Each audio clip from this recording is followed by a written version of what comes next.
ఏం చేస్తున్నావు Pinky? Hi friends అందరికి, ఈరోజు మా ఇంటికి వచ్చాం తీజ్ ఫెస్టివల్ అని.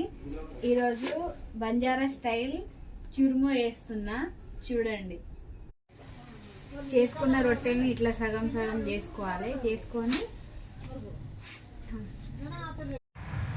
ఏంటిది ఏం చేస్తాను ఇంకా?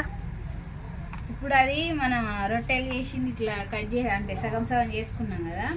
ఇప్పుడు బెల్లం వేసుకొని అదంతా కలుపుకోవాలి.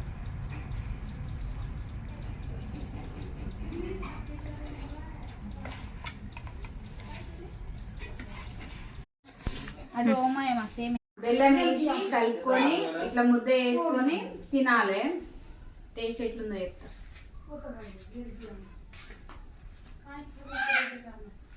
బాగుంది, మీరు కూడా చేసుకొని తినండి. బంజారాలో అయితే చురుము అంటారు. మరి మీ భాషలో ఏమంటారో కామెంట్ చేయండి. వీడియో నచ్చితే లైక్ చేయండి, షేర్ చేయండి, సబ్స్క్రైబ్ చేసుకోండి.